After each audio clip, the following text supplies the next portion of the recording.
Olá pessoal, sejam todos muito bem-vindos. Domingão, dia 4 de outubro, nesse momento 17 horas 15 minutos, finalzinho de tarde, lembrando os velhos tempos aqui do canal, onde que eu gravava aí no domingo à tarde. E mais uma vez, a gente aqui buscando entregar conteúdo de muitíssima qualidade para vocês que assistem o nosso canal. Bom, e se você quiser ficar craque, eu já falo de uma vez. Se inscreva no nosso canal, ative o sino de notificação e se você gostar desse vídeo, já chega, senta o pé na porta e já deixa o seu like, ajudando ao YouTube melhorar a divulgação desse conteúdo, principalmente para investidor pessoa física que opera no nosso mercado. Vou tirar aqui a minha câmera, eu vou começar com vocês, exatamente, pessoal, pelo fechamento de setembro e o início do mês de outubro. A gente começou aqui, ó, com uma movimentação, inclusive de outubro, nesses 2 dias, de queda de 0,62 para o Ibovespa. E no mês de setembro a gente caiu 4,80.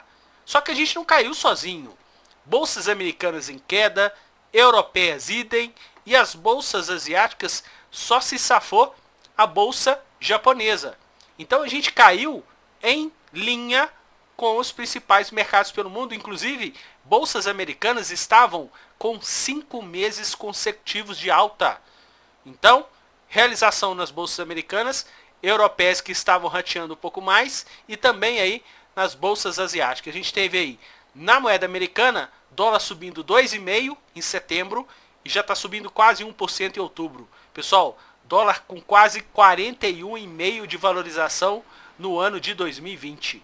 A nossa bolsa está na meiuca aqui das bolsas europeias, só que está pior do que as bolsas americanas, e também aqui com as bolsas asiáticas, com o ambiente da nossa bolsa também mais de desvalorização. Bom, se a gente pegar dos ativos do Ibovespa, eu quero que vocês vejam aqui o seguinte, ó. No nosso Ibovespa, a gente teve para o mês de setembro apenas 17 ativos que terminaram com ambiente de valorização. Vou passar para vocês aqui a tela, exatamente esses ativos aqui que estão circulados em preto. Peço a vocês para que foquem nos ativos que têm força. Você está fazendo trade? Dá uma olhada que a gente já colocou aqui para vocês, preenchido em verde, os ativos que têm 3 meses de valorização, julho, agosto e setembro. Então a gente tem nesse caso azul, as ações de Gerdau, as ações da Siderurgia Nacional, as ações da Gerdau, as ações também da Natura, Bradespar e também as ações de Fleury. Ativo que está fraco, pessoal, Braskem, Gol, as ações de BR Foods, as ações de BR Malls e também as ações de Embraer. A gente teve o ativo que mais se valorizou, Localiza, 17,67, na outra ponta o ativo que mais perdeu, B2W, que caiu quase 20% no mês de setembro. A gente tem aqui, para poder comentar com vocês, também a evolução de fluxo dos participantes do mercado, para justamente vocês perceberem como que anda essa movimentação do fluxo oficial pelos participantes. Investidor pessoa física, pessoal, continua comprando como se não houvesse amanhã. Investidor estrangeiro está no modo saída e o investidor institucional nacional, olha que interessante, não participaram praticamente de quase nada dessa alta do nosso mercado, estão vendendo. Toda essa recuperação, eles só compraram um pouquinho aqui no mês de maio.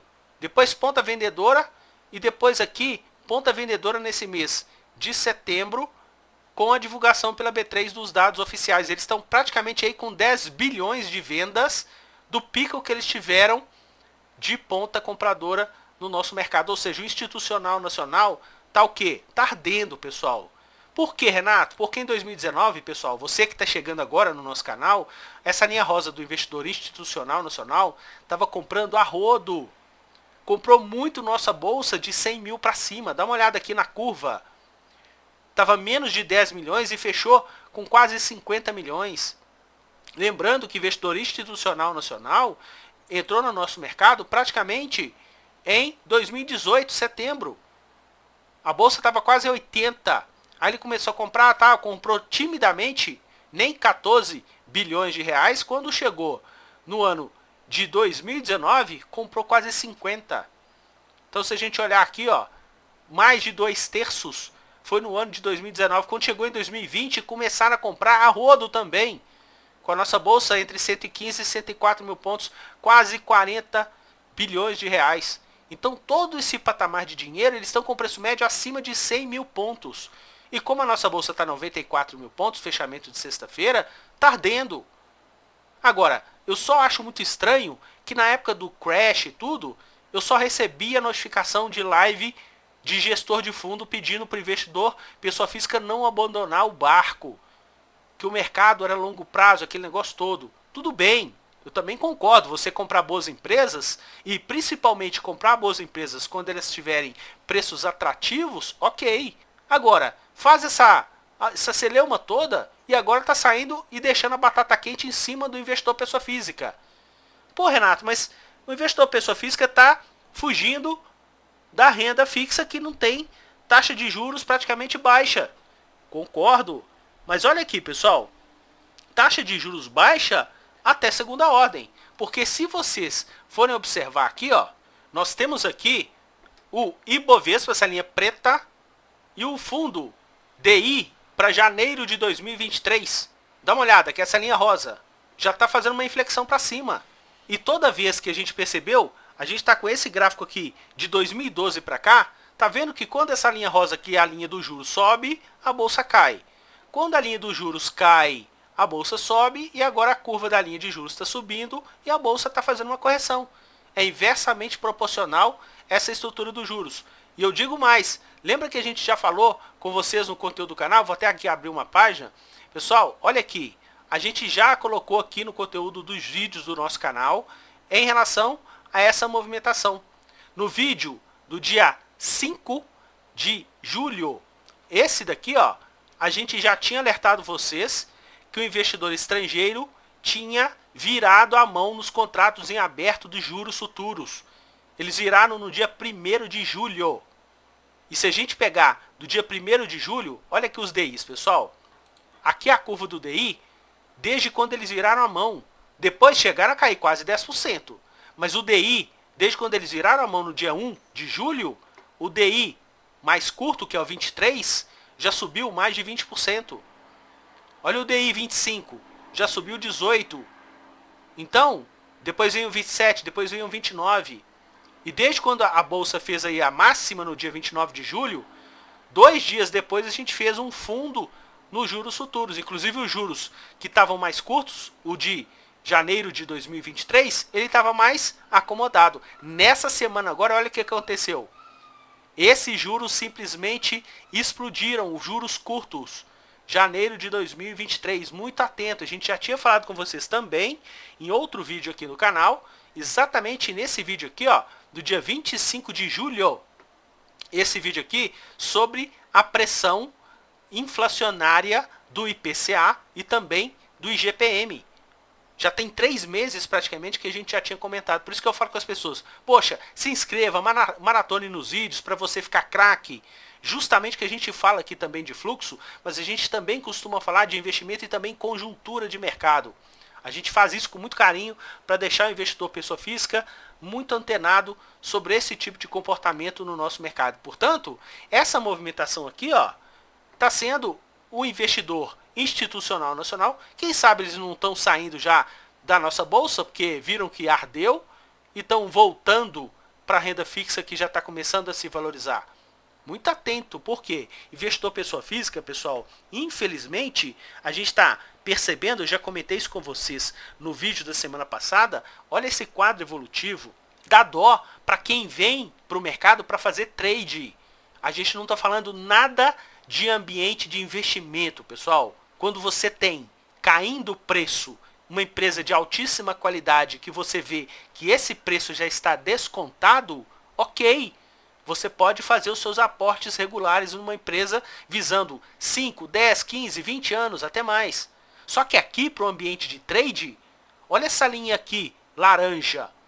Desde quando a gente bateu 105 mil pontos, investidor pessoa física está comprando como se não houvesse amanhã. A gente já está 11 mil pontos para baixo. Aí, se o cara falar, mas eu perco dinheiro, eu não sei o quê. Poxa, se prepare. Não vem para o mercado no oba-oba. Dá uma olhada, pessoal. Olha aqui o investidor estrangeiro.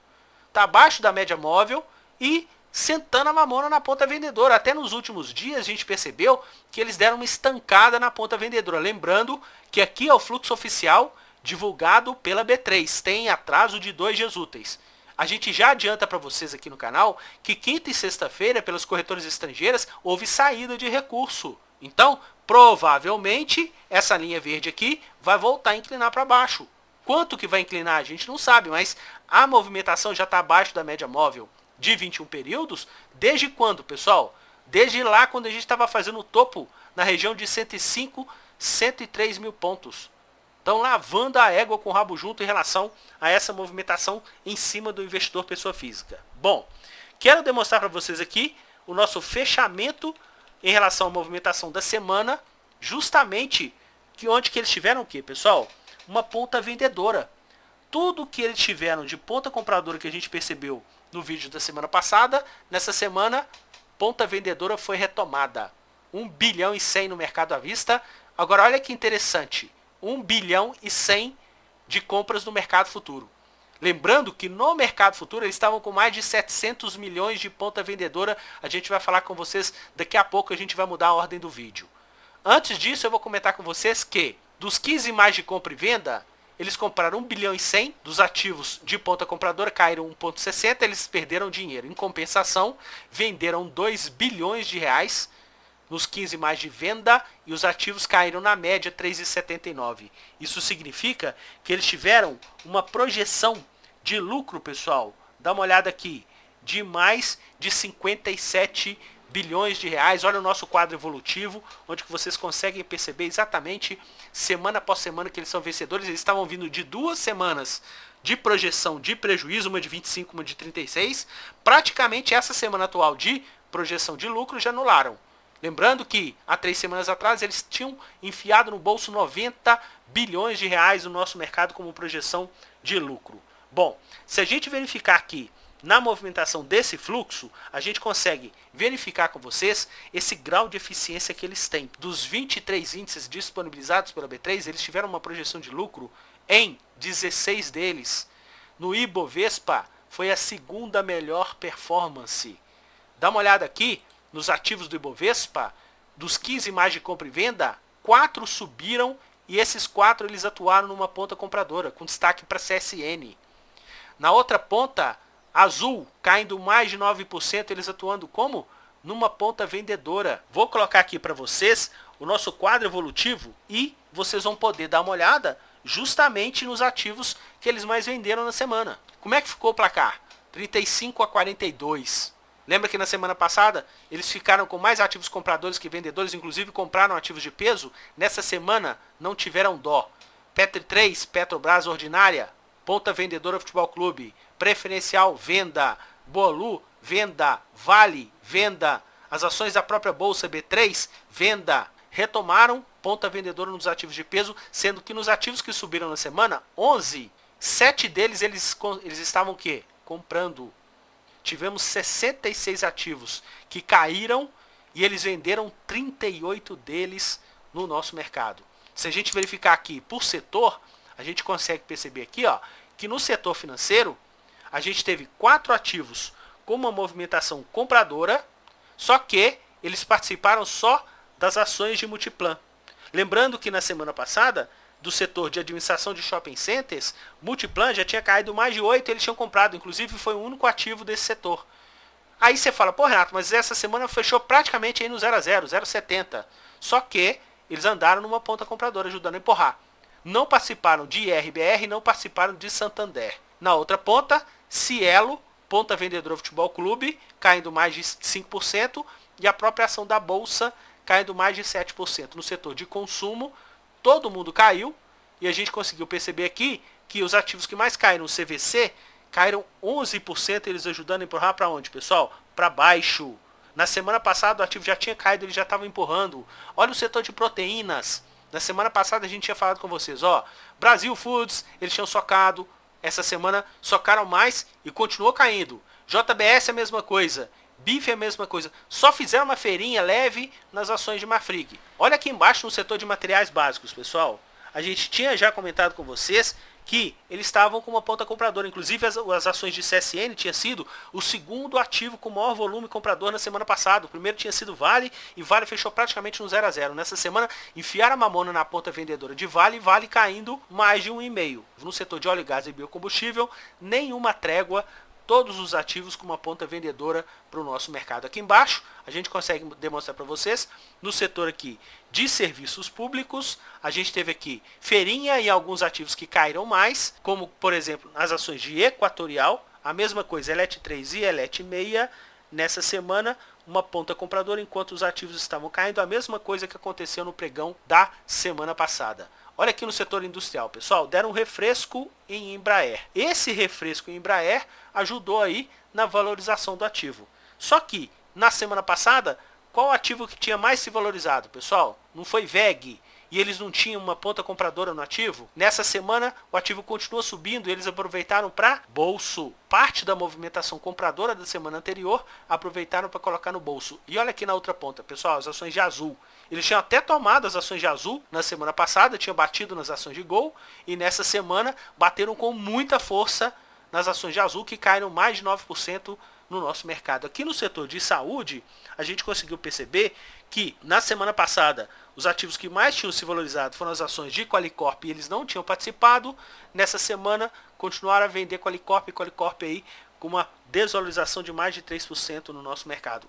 O destaque dessa semana foram as ações de RADL, Raia Drogasil, que a gente sabe que tem fluxo comprador de longo prazo. Nessa semana uma teteia, o ativo inclusive aí fez desdobramento para ficar mais acessível para os investidores, muito atento nessa movimentação e no ativo. Aqui no setor de telecomunicações, não deram trégua para as ações de Vivo, que já tinham vendido mais na semana passada. Nessa semana venderam mais também em relação às ações de TIM, e na semana passada eles tinham feito uma feirinha de TIM, nessa semana novamente eles estão fazendo uma feirinha nas ações de TIM que tiveram uma queda mais expressiva. Se a gente verificar aqui, ó, as ações de TOTOS, na semana passada tinham ficado aí com uma leve alta, eles ajudando a empurrar de leve, só que nessa semana retomaram ponta vendedora e o ativo caindo quase 5% no nosso mercado. Lembrando mais uma vez, pessoal, que esse nosso conteúdo não determina nenhuma recomendação de compra e venda em nenhuma hipótese. Falo sempre com todos, seja seletivo em suas análises, foque sempre a opinião própria com embasamento coerente e principalmente, pessoal, nunca use o seu dinheiro sem o devido gerenciamento de risco no mercado financeiro. Muita gente aí entrando no mercado financeiro no oba-oba, perdendo dinheiro sem necessidade, sem o devido planejamento para fazer os seus trades no ambiente mais curto. Se a gente verificar aqui, bom, a gente tem aí esse ambiente de juros, né, pessoal? Olha o que eu resolvi aqui trazer para vocês, só para a gente poder elucidar o que está rolando nos contratos de juros futuros, como a gente já falou lá no início de julho, no vídeo do dia 5. Olha como é que eles estão nos contratos em aberto de juros futuros. Eles viraram a mão para compra no dia 1º de julho. Poxa, e dia 1º de julho está numa ponta compradora. Surfaram toda a movimentação de queda da Selic. Só que da última participação de corte do BC de agosto, eles já estavam com a mão de ponta compradora e intensificaram essas compras. E se a gente conseguir mensurar isso para vocês, olha o que eu deixei aqui para poder ajudar vocês em relação ao DI, pessoal. Para quem não opera DI, não tem essa intimidade, fica tranquilo, a gente não vai procurar ser muito técnico aqui não. A gente está com o saldo deles atualmente em 2 milhões de contratos em aberto, certo? 2.027.713. Se a gente pegar essa base do dia 1º/7 até dia 2/10, dia 1º/7 a gente tinha uma taxa de 3,96% e agora a gente fechou sexta-feira uma taxa de 4,85%. Quem compra juros futuros fica vendido em PU. Então, ó, como a gente teve aí um aumento muito significativo dos juros, a PU que estava 90.700 no dia 1/7, agora está 89.900. Então, por cada contrato de DI futuro, a pessoa ganha R$ 804,74 se ficou durante esse período posicionado. Então, você vai multiplicar esse 804 por 2 milhões. Isso equivale a um valor de mercado, valor financeiro da operação, de 184 bilhões de reais. E nessa movimentação, somente nessa monta de 2 milhões de contratos, eles ganharam 1 bilhão e 600 milhões, pessoal. Lembrando que se a gente for dar uma olhada no contrato que a gente acabou de falar com vocês, no pregão do dia 30, Olha quanto que eles estavam, pessoal. No pregão, eles estavam com mais de 3 milhões de contratos. 3 milhões e 200. Então, se a gente voltar para lá, para a gente poder fazer a nossa conta, para poder demonstrar para vocês aqui, ó, vamos botar 3 milhões e 200, só para vocês terem uma noção, tá? Em vez de 2 milhões que eles estão agora. Então, ó, 3 e 200, 3 e 200. Pessoal, isso dá 2 bilhões e meio de lucro. Então, se eu voltar lá, ó, o que que acontece? 2 bilhões e meio, então agora eles estão com 1 bilhão e 600. Somente no pregão de sexta-feira colocaram 900 milhões de lucro no bolso. E se a gente dá uma olhada aqui no mercado à vista, lembra que a gente sempre falava com vocês, ó, o médio do contrato, o médio do investidor estrangeiro no mercado à vista, desde quando eles saíram da ponta compradora e não voltaram mais, em abril de 2019, então se a gente botar isso daqui, mensalizar isso, né, colocar aqui o médio deles de 99.900, que é o médio desde maio até agora, eles já venderam no nosso mercado mais de 132 bilhões de reais. Como a nossa bolsa fechou 94 mil pontos, isso projeta um lucro de quase 8 bilhões de reais no mercado à vista, pessoal. Isso nem a gente está falando no mercado futuro. No mercado futuro, dá só uma olhada. Como é que eles estavam no índice futuro na movimentação antes desse crash? Eles estavam vendidos em mais de 300 mil contratos. Eles fizeram uma projeção de lucros aqui de 35 bilhões. Estavam com menos 33, agora estão com 2. 36 bilhões somente no mercado futuro, pessoal. Olha aqui o investidor institucional nacional. Ficou comprado, depois levou um caldo histórico. E agora que o mercado se recuperou, o que que eles estavam fazendo? Tomaram trolha na volta. Por quê? Porque estava vendido. Dólar, pessoal. Olha aqui que o dólar. Olha o que que o investidor estrangeiro está fazendo com o dólar, pessoal. Comprando, desde quando o dólar estava lá embaixo, 3.823, em julho de 2019. Tem mais de um ano que o investidor estrangeiro só está comprando dólar. Olha que o investidor institucional nacional, só venda. Pé trocado, tomando maior calor. Está até diminuindo vendas aqui porque deve ter ardido. Olha o investidor pessoa física, só vendendo dólar futuro durante toda a alta. Ficaram só no mês de maio aqui com uma ponta compradora, depois voltaram para vender. E o dólar explodindo. Olha o investidor pessoa física vendendo, aí começou a arder, está começando a diminuir. Talvez agora que o investidor estrangeiro que está botando um lucro, um baita lucro no dólar futuro aqui no bolso, se o investidor estrangeiro talvez passar para baixo, provavelmente o investidor institucional vai passar para cima e o dólar vai cair. Justamente porque quem faz o sentido da movimentação é o investidor estrangeiro. A gente fala aqui na lata o que o sistema não fala para vocês. Então, dessa forma, pessoal, a gente procura sempre deixá-los antenados e a gente vai encerrar o vídeo de hoje justamente com o nosso gráfico evolutivo por setores. Que aí vocês vão conseguir pegar exatamente essa nossa tela, que na semana passada a gente teve uma movimentação compradora, inclusive na retrasada também, só que nessa semana venderam a rodo. Ajudando o quê? Na movimentação de baixa para o mercado, sendo que a gente pegou o pico na semana do dia 17 de julho. Desde então, nosso mercado vem caindo gradativamente. E olha o fluxo, pessoal. Fluxo na linha pontilhada. O fluxo aonde? Nos ativos do Ibovespa, caindo gradativamente. O ambiente comprador continua só onde? No setor de materiais básicos. Continuam pujante nesse setor no nosso mercado. E não à toa, esse setor é o setor que mais se valoriza no ano de 2020 para o nosso mercado. Dessa forma, eu desejo a vocês um excelente domingão, espero que vocês fiquem atentos, aprendam a operar, não façam bobeira, porque a gente aqui do outro lado está sempre ligado na movimentação dos grandes fundos globais que operam não só o nosso país, mas o planeta Terra inteiro em busca dos melhores upsides para suas respectivas carteiras. Bom descanso para todo mundo, prestigie esse nosso conteúdo espalhando aí nas suas redes sociais, retweetem, façam aí justamente a divulgação para que a gente possa atingir mais investidores, pessoas físicas com esse nosso conteúdo. Forte abraço a todos e até o nosso próximo vídeo. Tchau, pessoal!